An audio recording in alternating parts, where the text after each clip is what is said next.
Hare Krishna.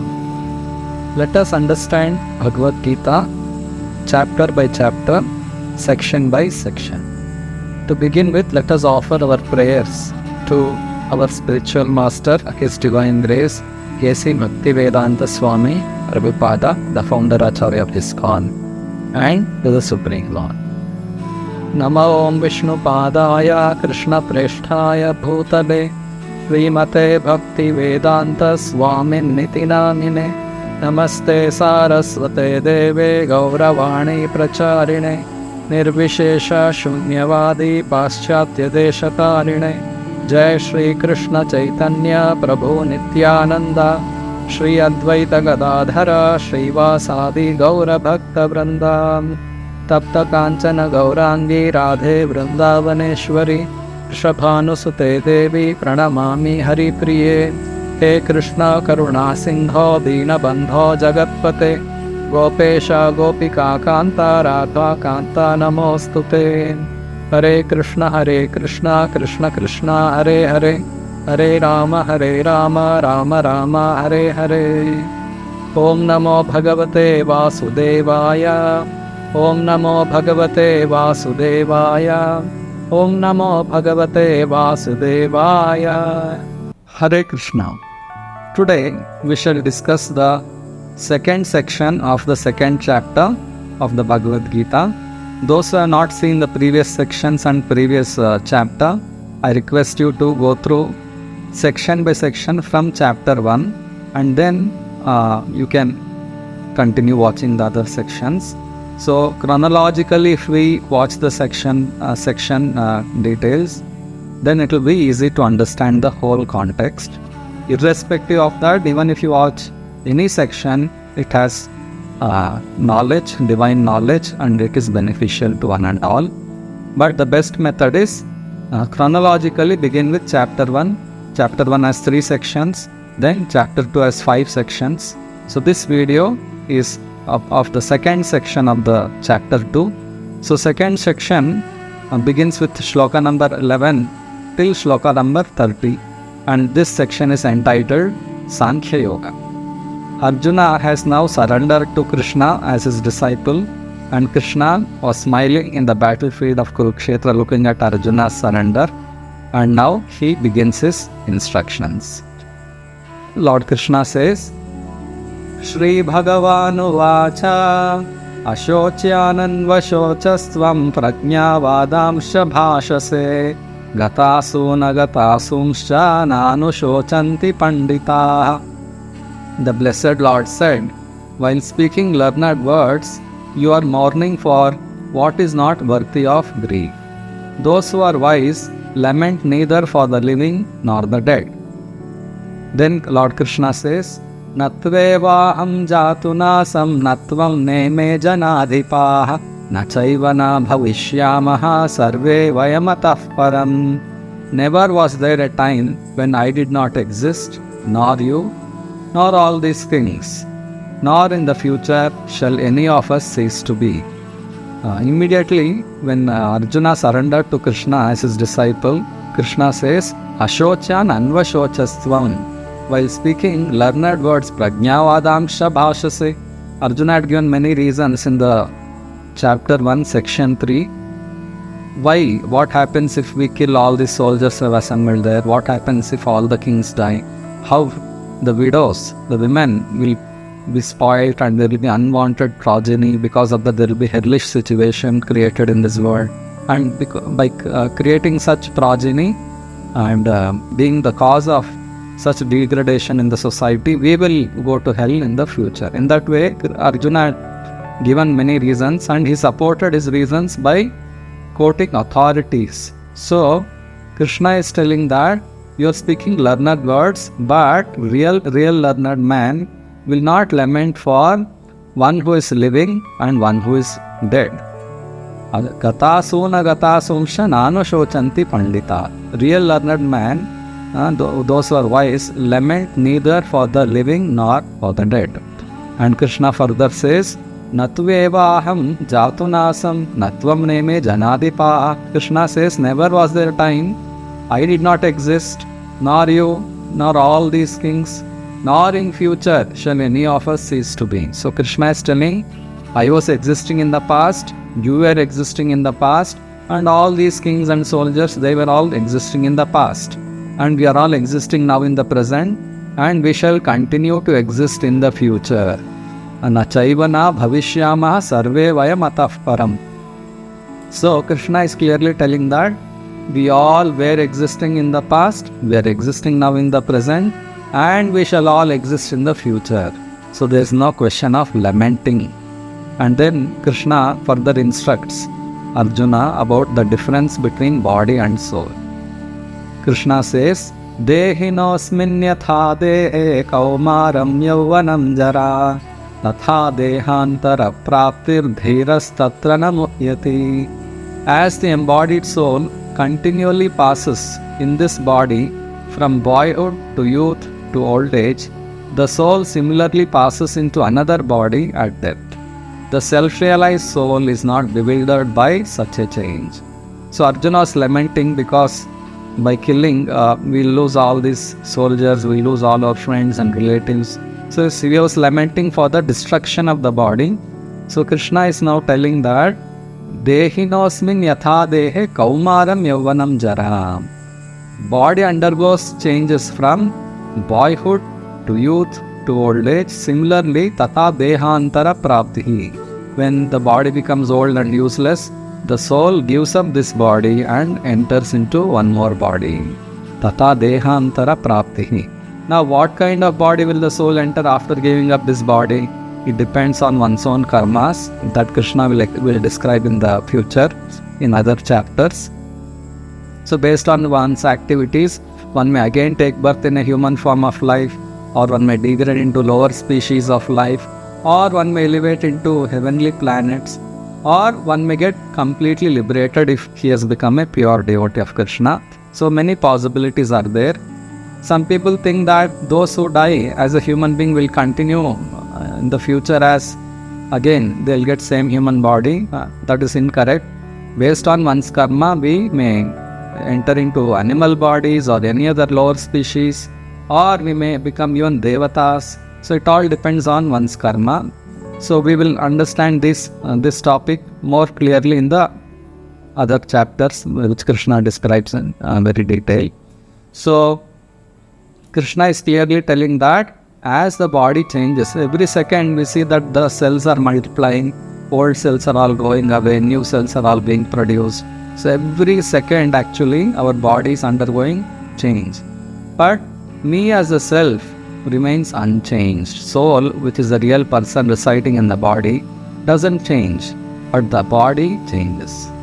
And Krishna says, Matra sparshastu kaunteya shitoshna sukha dukkhada agama payino nityastam sitikshasva bharata. O son of Kunti, the non-permanent appearance of happiness and distress and their disappearance in due course are like the appearance and disappearance of winter and summer seasons. They arise for sense perception, O scion of Bharata, and one must learn to tolerate them without being disturbed. So Krishna is telling, Matra sparshastu kaunteya shita ushna sukha dukkha. Sukha dukkha, the happiness and distress that we experience in our lives are like Shita and Ushna. Just like summer comes, it becomes very hot and sweaty and very uncomfortable. But still we somehow tolerate it. And when winter comes, it becomes cold and that is another discomfort to the body. Still we tolerate it. We wear some warm clothes, but still we tolerate that conditions. In the same way, Krishna says, when happiness comes, you don't be too elated, just be neutral. And when distress comes also, don't worry about it, just tolerate. Just like we have experience of tolerating summer and winter, and they keep coming, going. We all have experience. Similarly, in everyone's life, there will be a certain time when we are happy, so-called happy, and there will be times when we are so-called unhappy. In both the conditions, one should learn to tolerate. Tam sitikshasva bharata. Because Krishna says in the future in the Bhagavad Gita, this place is a world of suffering, dukkhalayam. And ashashvatam, it is a temporary place. Nothing is permanent here.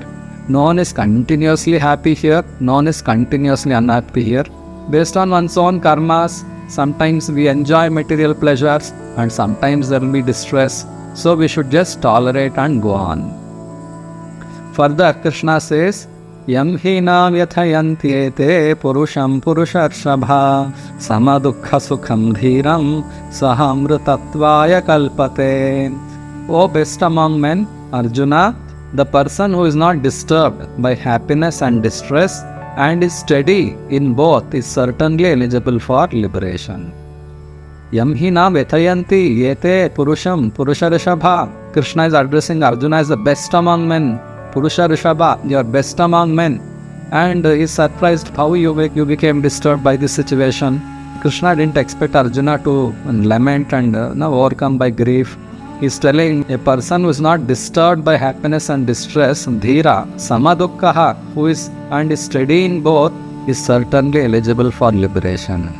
So we should learn how to face happiness and distress, being equipped by the sword of knowledge. We should cut all the illusions and material attachments with the help of knowledge. Unless we have knowledge, we cannot elevate ourselves from the so-called distressful condition and so-called happy condition. In this material world, there is no happiness actually, or there is always distress. So real happiness is to be connected with Krishna through love and devotion. Whether we are in the material body or we are liberated, that is real happiness of the soul. Just like a baby feels very happy when it is with its mother. It feels protected and cared for, and it feels a real comfort when it is in the lap of its mother. In the same way, Krishna says, I am the father and mother of this entire creation. Pitaham asya jagato mata dhata pitamaha vedyam pavitram omkara riksama yajurevacha. So Krishna is our real father, Krishna is our real mother. So when we are connected with Krishna, when we become surrendered to Krishna, then there is no worries. Just like a baby, it knows my mother will take care of me. When I am hungry, she will feed me, she will bathe me, she will protect me from all sorts of dangers. So baby is feeling complete comfort, and it is really happy in the hands of its mother. In the same way, we all can be really happy by surrendering to Krishna and submitting ourselves as His eternal servants. Those who have forgotten their relationship with Krishna, as Krishna, one should accept Krishna as a supreme master and oneself as His servant. That's all. That is Krishna Bhakti. To feel that I am part of Krishna, a servant of Krishna, and serve Krishna. We have to learn how to serve Krishna from the spiritual master, a guru who knows how to serve Krishna. He will teach us how to serve Krishna. By learning how to serve Krishna, we get connected to Krishna, and that is success of life.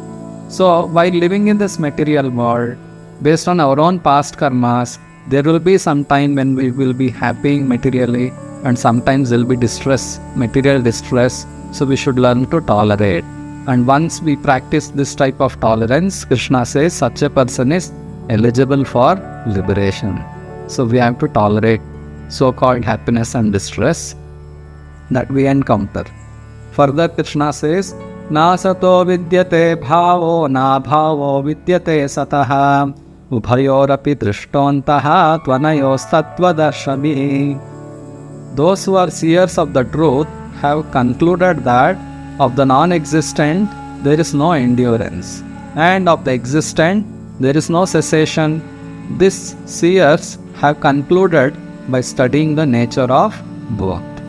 So here clearly Krishna is giving the definition of what is the reality. Na asato vidyate bhavo. That which is non-existent, there is no endurance. Na asato vidyate bhavo.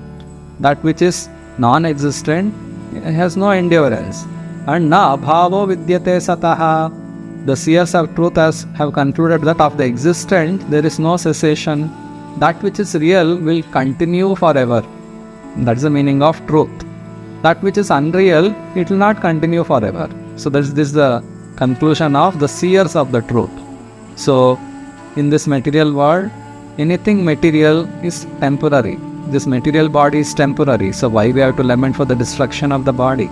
Because anyway body will perish, whether you shoot arrows and kill Bhishma and Arjuna and all the kings assembled here, or you just leave them and go away. Do you think that the kings and all the relatives will continue to live forever? Krishna says no, they will one day become old and anyway their bodies are going to get destroyed. So you should now perform your duty. It is a religious war. It is your duty as a Kshatriya to fight for the right cause, and you should not escape from your duty and run away in this way. Don't think that people will appreciate this type of decision. So we have to perform our duties even though it may be uncomfortable. Here Arjuna was feeling discomfort because the opposite side, they were all his own relatives. He didn't want to fight with his relatives and friends. So he wanted his own personal satisfaction. So Krishna does not approve this. Krishna says, whether it is really uncomfortable for you, but duty has to be carried on.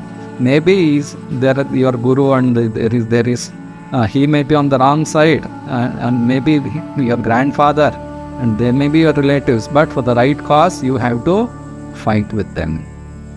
And then Krishna says, Avinashi tu tad vidhi ena sarvam idam tatam vinasham avyayasyasya nakaschit kartum arhati.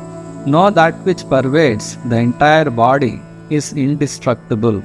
No one is able to destroy the imperishable soul.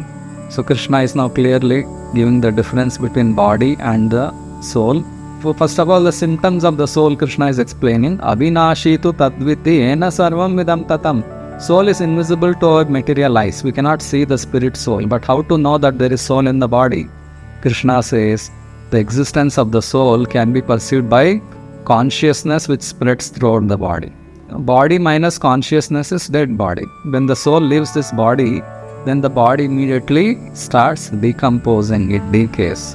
So the presence of the soul can be known by consciousness. When someone pinches, we feel that pain. We feel heat, we feel cold. These are all because of the consciousness which has spread throughout the body. So Krishna is now telling that know that which pervades the entire body is indestructible. That means soul never dies. And no one is able to destroy the imperishable soul. Vinasham avyayasyasya nakaschit kartum arhati. Nakaschit kartum arhati vinasham. No one can destroy the soul. And antavanta ime deha nityasyokta sharirinaha anashino aprameyasya tasmad yudhyasva bharata. Only the material body of the indestructible, immeasurable and the eternal living entity is subject to destruction. Therefore fight, O descendant of Bharata.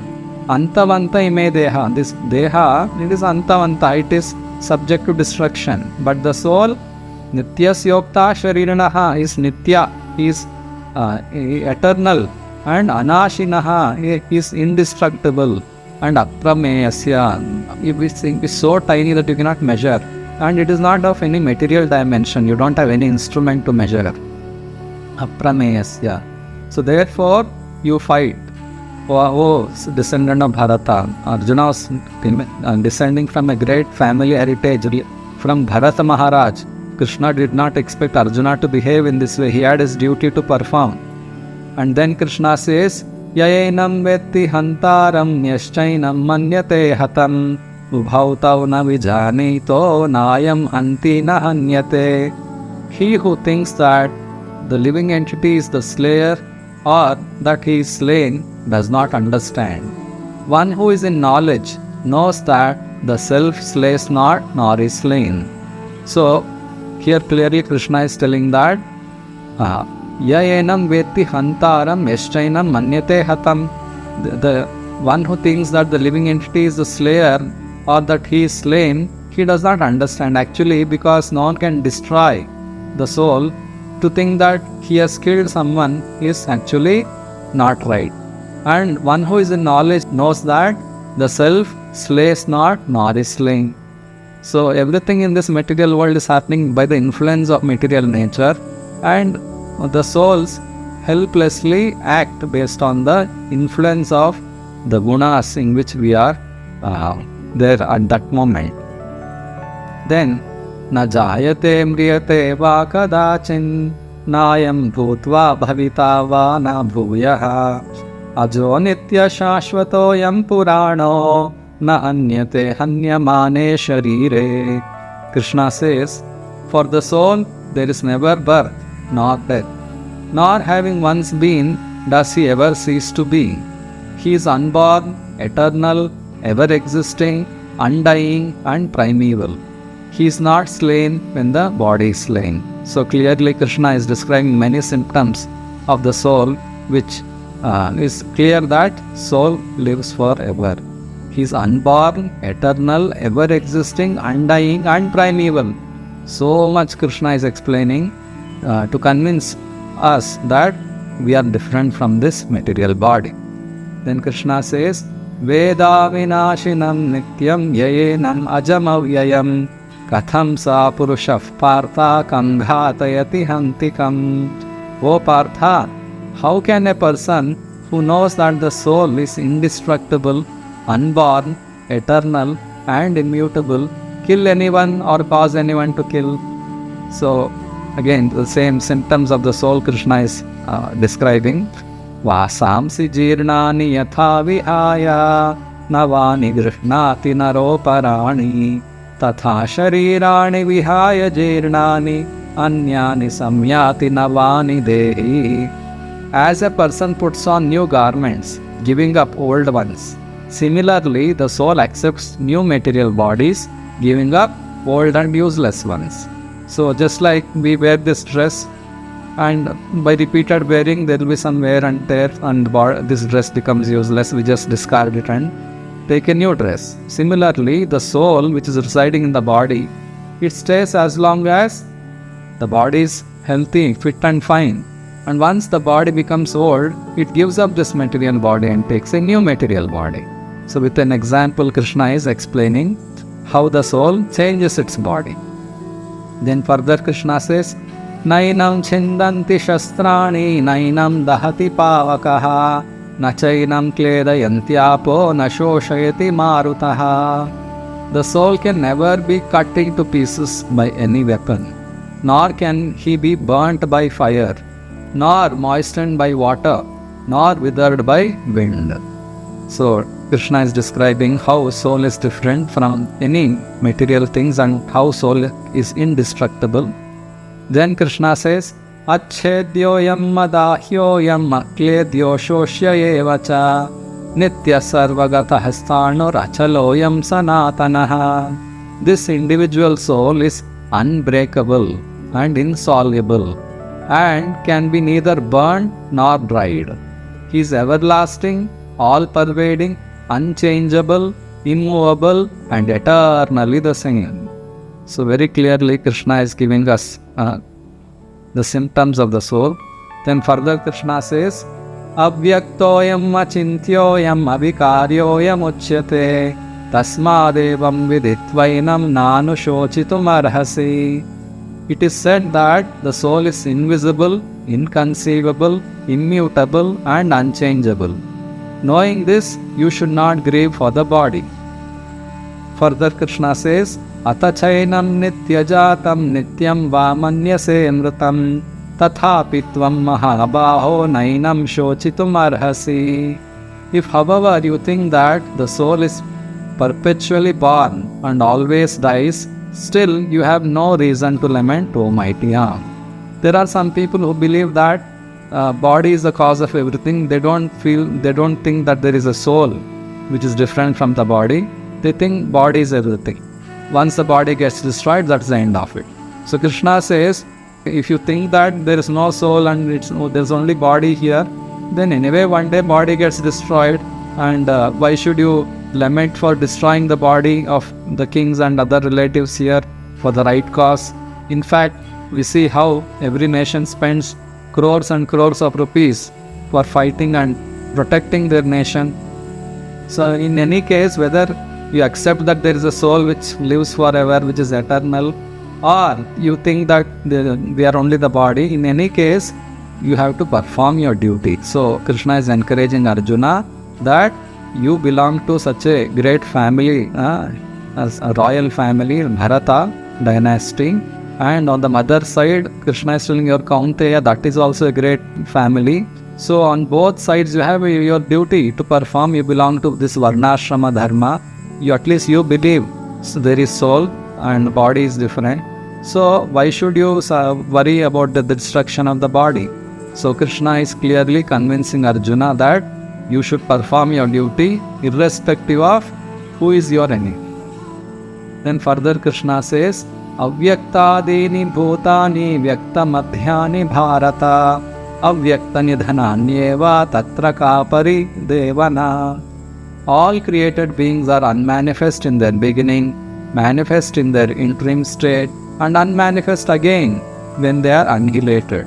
So what need is there for lamentation? So we all take birth, we remain for some time, we produce some byproducts, children, and then we die. So why should we lament? So Krishna is asking Arjuna, don't lament.